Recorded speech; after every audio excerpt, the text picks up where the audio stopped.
Okay then guys, I said this week's story was a super one, and it's super because it's by one of our favourite authors. I wonder if you can remember her name. It's the lady that wrote The Gruffalo, Zog, Room on the Broom, The Snail and the Whale, and What the Ladybird Heard that we looked at together a few weeks ago, didn't we? And we said then how much we liked this author. Can you remember her name? Well done, it's Julia Donaldson. We've got another Julia Donaldson classic to look at this week. Now, we're sort of carrying on with a theme with this week's story, because have you noticed the last couple of stories that we've done have all been about creepy crawlies, or mini beasts we sometimes call them. All those little tiny animals that are like bugs and things, we call those mini beasts. Can you remember? Which animals have we looked at that we could say are mini beasts or creepy crawlies?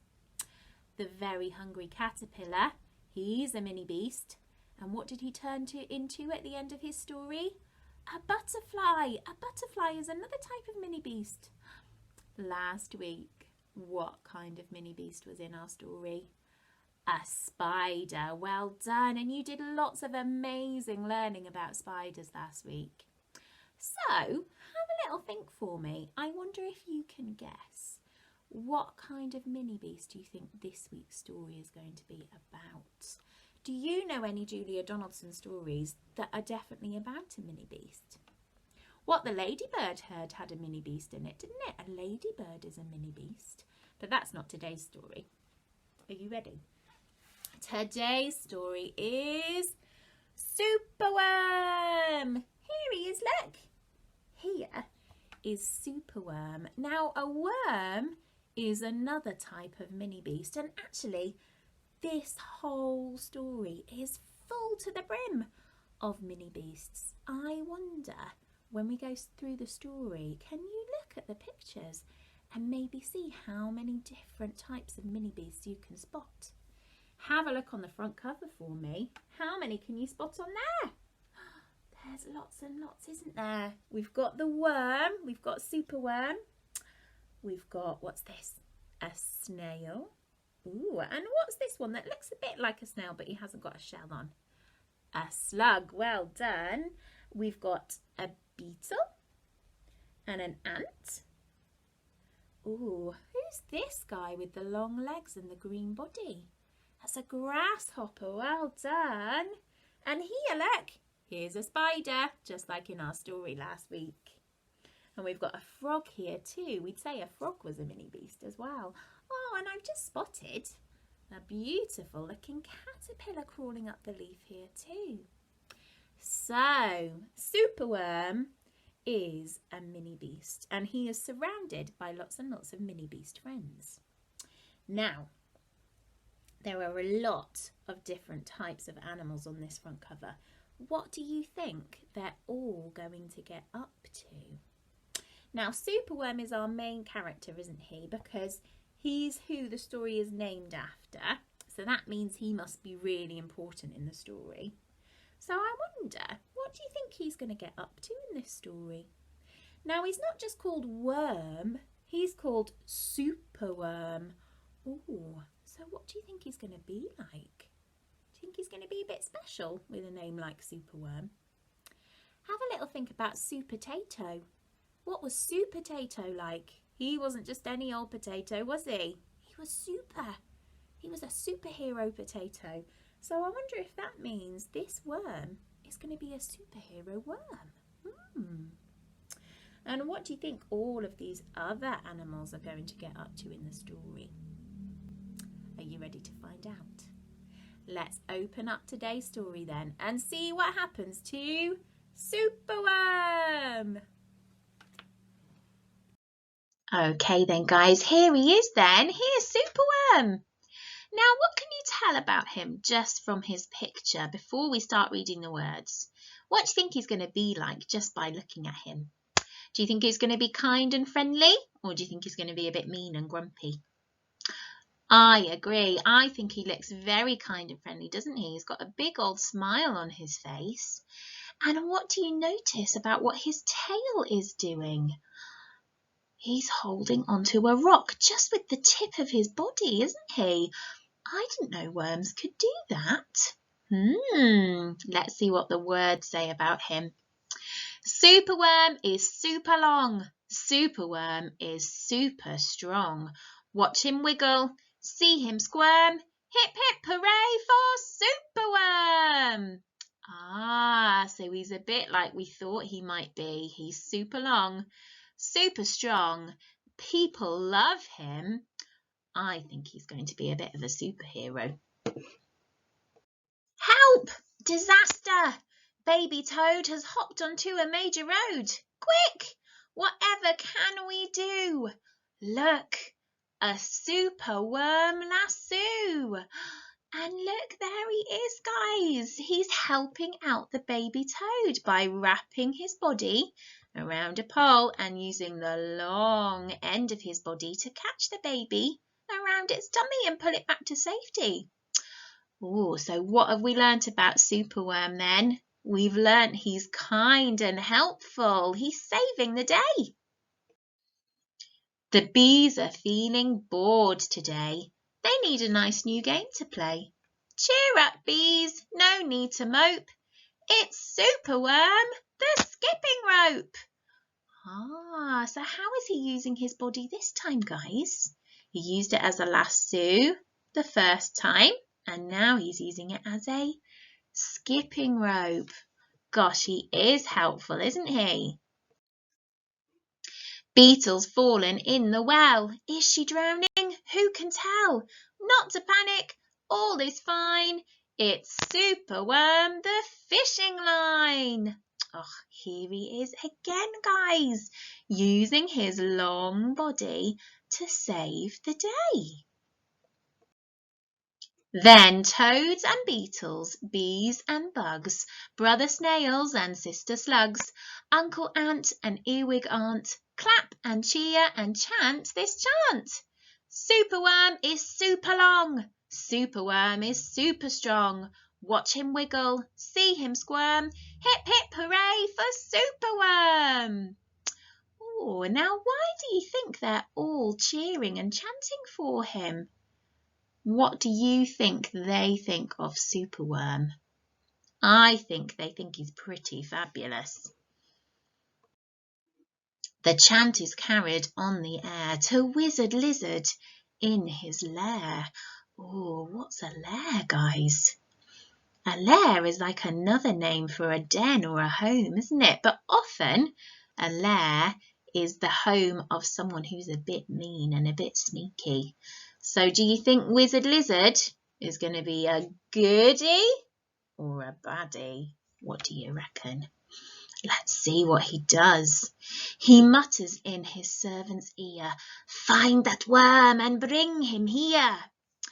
The servant crow is black and grim. Everyone is scared of him. They all let out a fearful shriek to see their hero in his beak. Oh no, he's caught Superworm. What do you think is going to happen? The wizard waves his magic flower. "Now, Superworm, you're in my power, and you must tunnel, writhe and coil to find me treasure in the soil." Superworm is very cross to have a lizard as his boss, but when he tries to slink away, the wizard's magic makes him stay. Poor old Superworm. And this Wizard Lizard, guys, he's not a very nice character at all, is he? What do you think Superworm is going to do? For days he tunnels, twists and winds, but all the treasure that he finds is 2 small buttons, half a cork, a toffee and a plastic fork. Do you think Wizard Lizard is going to be happy with that? The lizard flicks an angry tail. "Have one last try, and if you fail to find that treasure down below, I'll feed you to my hungry crow." Look at Superworm's face, guys. He doesn't look very happy and smiley anymore, does he? What do you think he's going to do? The crow is flapping through the night. Everyone looks up in fright. They see him perch upon an oak and listen to his dreadful croak. Superworm is good to eat. Superworm's a special treat. He'll be juicy, fat and firm. Hip, hip, hooray for Superworm! Oh no, what do you think the animals think are going to happen to Superworm then? And what do you think they're going to do about it? Action! Quickly! At the double! Superworm's in frightful trouble. We must help him if we can. We must hatch a cunning plan. What do you think they're going to do, guys? It's a good job. Superworm has got all those friends to help him, isn't it? Why do you think they all want to help him? The garden creatures leave their home carrying a honeycomb. They jump and fly and crawl and creep and find the lizard fast asleep. What do you think they're going to do? They chew the petals off his flower to rob him of his magic power. The caterpillars fetch some leaves while busily the spider weaves. Just like the very busy spider in last week's story. Now they've got honeycomb, leaves, and the spider is making a web. What do you think they can use all those things for? The web is strong, the web is tough, the web is plenty big enough. The wizard wakes. This isn't funny! I'm wrapped in leaves and stuck with honey. Then up the bees and beetles fly and lift the web into the sky. So they've got him trapped and stuck in their web. Where do you think they're going to take him to? This is the place, and bang, crash, thump. The wizard's in the rubbish dump. And now, from somewhere underground, there comes a distant rumbling sound. The earth begins to heave, and then, who do you think it's going to be coming out of the ground, guys? Superworm is back again! Superworm the swing, the slide, the hula hoop, the fairground ride. Superworm the belt, the hat, the crane, the train, the acrobat. Gosh, look at all of those clever things that Superworm can do with his body. Then toads and beetles, bees and bugs, brother snails and sister slugs, Uncle Ant and Earwig Aunt, clap and cheer and chant their chant. Can you remember it? Can you join in? Superworm is super long. Superworm is super strong. Watch him wiggle, see him squirm. Hip, hip, hooray for Superworm! Okay then, everybody, what did you think? Wasn't Superworm just awesome? He was so clever, wasn't he?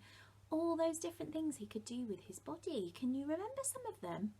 He was a crane, a lasso, a fishing line, a skipping rope. So many different things he did, didn't he? Now, can you remember when he did those clever things with his body? Was he doing them for him or was he doing them for other people? Well done. All of those clever things he did were always to help someone else out. And I think that that is what makes Superworm pretty super. He's so kind and helpful to his friends, isn't he? He helped all of those mini beast creatures out. Now, although Superworm is pretty fabulous and I love all the funny little things that happen in the story, my favourite thing about this story is that actually it's a really good example of how important the way we treat each other is. Superworm was kind and helpful to all of his friends. So what did his friends do for him when he got stuck? They helped him back, didn't they? Because he helped them. So that just goes to show if you treat people kindly, they'll want to treat you kindly too. Now what about that wizard lizard? Did anyone try and come and help him in the end? Nuh-uh. They just left him in the rubbish, didn't they? And what about his crow? Did his crow try and help him? He just flew off and left him. And that's because Wizard Lizard didn't treat anyone kindly, did he? So nobody wanted to help him. So it just goes to show, guys, if we're kind and helpful to other people, they'll be kind and helpful to us when we need them. Lovely story. I really enjoyed that one. Right, let's see what literacy job we're going to do based on our story today.